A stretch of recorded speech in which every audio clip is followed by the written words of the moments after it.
Okay, we completed all of our analysis for the DC for this transistor, the common emitter amplifier. What I want to do now is set it up so I can pass AC through it. You can picture this as if the DC goes from positive down to ground here, which it does. AC, where it's going to flow left to right from my perspective, through this. So I'm going to take my input capacitor right here. It goes into the base. It's a 1 microfarad, which is what I have. And I'm going to run the negative side. I need to go in the positive and out the negative side. So yes, even with my AC, the polarization is critical. So I run it into the base. The other side, I disconnect over here somewhere on the board separate from everything else. So I'll end up connecting to it. The output capacitor that goes to the speaker on your picture comes off the collector and just goes out. And so same thing, I've got to go into the positive and out the negative. So positive to negative, positive and negative connected to the collector, and then out, just out here where it's not connected to anything else. These two ends are not connected to anything to do with DC. The DC is contained inside of there. Alright, now what I'm going to do is I'm going to bring over channel 1 from my function generator. Both channels on the function generator have wires connected to them, so I can bring either one over. Make sure you pick the channel that you're actually using. Doesn't matter if you use channel 2, just make sure you select it. So I'll connect ground, and I'm going to say this: ground is ground is ground. And what I mean by that is my AC ground has to connect to my DC ground. I realize when we talk about AC, it sounds like it could be completely separate from the DC, and in a way it is, but in another way it's not, and here's why. My ground that runs inside this power supply that goes back into the wall is shared by the ground in my function generator where it's powered. So while they might seem like they could be completely independent, the truth is the power we deliver to them is joined back in the wall that comes, the power that comes in through the wall and out the outlet. Okay, now I'm going to bring channel 1 of my oscilloscope over. I'm going to connect it. This little alligator clip is the ground. I'll connect right on there. All I'm going to be doing is looking at my input. And I'm going to look at the output with channel 2. If you mix those, it wouldn't really matter, but as a standard, we usually go in, use channel 1 for input, channel 2 for output. So this will allow me to look at the input and look at the output. The oscilloscope on these two only looks at things and measures them. The function generator is really your AC input. Okay, we don't want to connect it directly to DC. We just want to connect AC separate. Of course, our grounds are all shared. Okay, so now I'm going to turn the camera.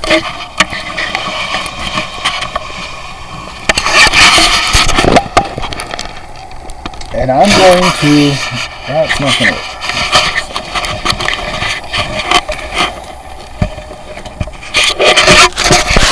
Clever idea for this stuff. So we're going to move the camera back here and stay all plugged in. And I'm upside down.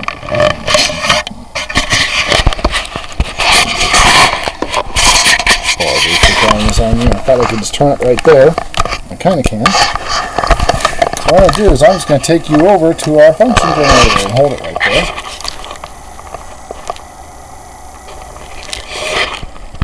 So as I look at my function generator, this is like the one you have on your table.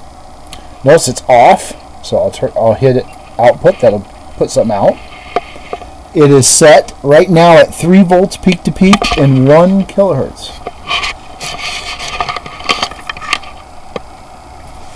Now we're told in our lab, apologies, I know this is a little screwy how I handle this, to set it for 1 kilohertz with 100 millivolt output. So what I'm going to do, again, get this handle screwed on as much as I possibly can and still read it. This camera wasn't really designed for it. I'm going to move this out of the way.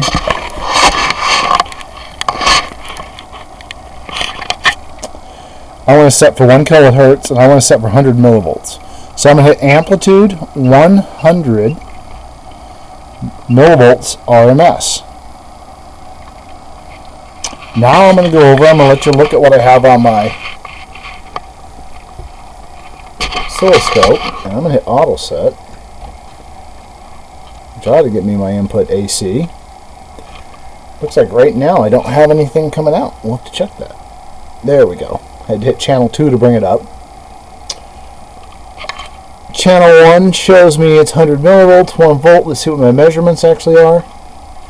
So this is a little different than the ones on your workbenches, but it's very similar. So let's go in.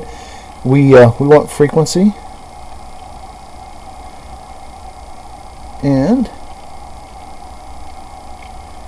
we want, see, channel 1. Well, I guess we were on channel 2. We'll do frequency.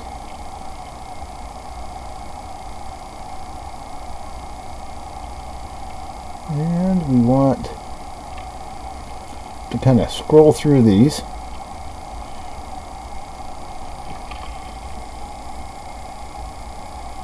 I could pick period, but I'm not going to. I'm going to pick RMS voltage down at the very end.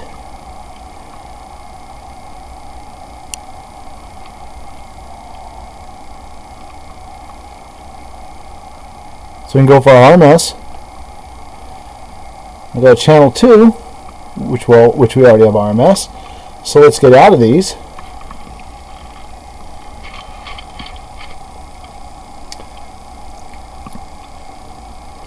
Oops, I didn't want that. Click out of this. You'll notice my input's actually 200 millivolts. So my oscilloscope is correct. My function generator is putting about double out. That's not uncommon for the particular function generators we have in class. It's a peculiarity of them. So now I'm down to closer to 100 millivolts. I'll hit auto set again. Picks up both. I'll hit measurements. Oops, that just kicks me in the measure. You may have to hit measurements. These aren't, my one's not requiring it. I'll turn off the menu. But I can see both. So my input's 102 millivolts.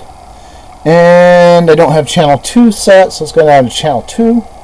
And let's get the RMS voltage for it. Oh, there we go. It's right there. We just have to pick it. Oh, there we go.